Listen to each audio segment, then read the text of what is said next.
बघा, देवेंद्रजींचं यश जे आहे महाराष्ट्राच्या जनतेचं यश आहे. आज त्यांचं जे सगळ्या क्षेत्रातलं जे यश आहे, तुम्ही इन्फ्रास्ट्रक्चर असो किंवा ऍग्रिकल्चर असो किंवा शहरी सुव्यवस्था असो, आज बघा गडचिरोलीमध्ये जेवढा विकास होत आहे तेवढाच मुंबईमध्ये होतोय. म्हणजे जेव्हा जो गडचिरोली जिल्हा ज्याला म्हणजे वाईट टाकल्यासारखं राहायचा, आज तो पहिला जिल्हा म्हणून महाराष्ट्राचा इमर्ज होतोय.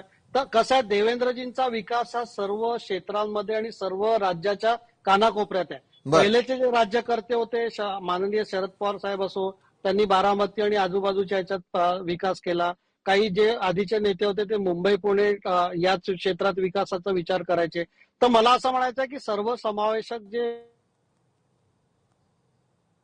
आणि सगळ्या महाराष्ट्राच्या समस्या जाणून घेणारं नेतृत्व आहे. म्हणजे कसं आहे, विदर्भ असो, मराठवाडा असो, पश्चिम महाराष्ट्र असो, क्षेत्रीय विकास काय असतो, क्षेत्रीय बॅकलॉग काय असतो, देवेंद्रजींना चांगल्या तऱ्हेने माहिती होतं. आणि त्याच्यामुळे त्यांनी जो अभ्यासपूर्ण विकास केलाय आणि जनतेने त्यांना साथ दिली आहे. भारतीय जनता पार्टीचा प्रत्येक कार्यकर्ता आणि महाराष्ट्राची जनता त्यांच्याकडनं आशेने पाहते. आणि आज तुम्ही अपोजिशनचेही लोक असतील, परवाच पृथ्वीराज चव्हाण साहेब म्हणाले की हो देवेंद्रजी दिलेली नाहीये. तुम्ही लाडक्या बहिणीची योजना आणि लाडक्या बघा मला बोलू द्या. तुम्ही बात केलेली जनतेने साथ दिली आहे.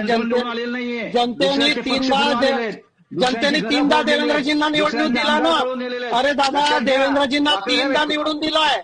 तीनदा निवडून दिलाय. 14, 19 आणि तुम्हाला जनतेला माहितीये. तुम्ही जनतेला मूर्ख समजता का? जनतेला मूर्ख समजता का तुम्ही? आज तुम्ही सत्तेवर आहात ना, मला बोलू द्या. तुम्हाला जनतेने मला बोलू द्या म्हणा. जनतेने निवडून दिलं. तुम्ही प्रवास लाडक्या बहिणींच्या पोटावर लाथ मारायचं काम केलं तुम्ही. अमोल मातेलेजी, तुमचा आक्षेप लक्षात आला. त्या प्रश्नाचं उत्तर आपण घेऊयात समीरजींकडून. समीरजी बोला. बघा, यांचं फ्रस्ट्रेशन दिसतंय. यांना 2014, 19 आणि 24 तीनदा सलग देवेंद्रजींच्या नेतृत्वात आम्ही निवडणुका जिंकल्या. दरवेळेला 122, 105, 137. अरे आम्ही ऐकून तर घ्या, माझं तर ऐकून घ्या पहिले. ऐकतो तुम्हाला. ऐका ना, तर मध्ये मध्ये कशाला बोलताय? मध्ये मध्ये नका बोलू तुम्ही. अरे तर तुम्ही तुमचं सांगा ना, काय खरं आहे? जनतेने तुम्हाला उघडं पाडलंय, जनतेने तुमचा खोटा. विलासजी यांना सांगा, मध्ये बोलून काही फायदा नाही होणार, दर्शकांना काही ऐकू नाही येणार. आज मला सांगा, 2014, 19, 24 काय तुम्ही जनतेला असं समजता का जनता सगळी सुज्ञ असते? त्यांना समजतं कोणची पार्टी विकास करू शकते, कोणत्याच नेतृत्वात दम आहे. तुमच्या पार्टीचे काय हालत झाली आहे बघा. जनता आहे, सगळ्यात राजकीय दृष्ट्या सुज्ञ जनता आहे. त्यांनी तीनदा देवेंद्रजींना निवडून दिलं. अरे दादा, तुमचे हे सगळे जे सगळ्या ज्या जुन्या कॅसेट, तुमच्या हे कॅसेट जनतेला कंटाळा आलाय. तुमचा अजेंडा काय आहे जनतेसाठी? देवेंद्रजींनी अजेंडा सगळ्यांसमोर जनतेने त्यांना तुमच्यावर जनतेचा बिलकुल विश्वास नाहीये. देवेंद्रजींच्या नेतृत्वात भारतीय जनता पार्टीवर, महायुतीवर. अरे तुम्ही काय सीबीआय आणि ईडी करता?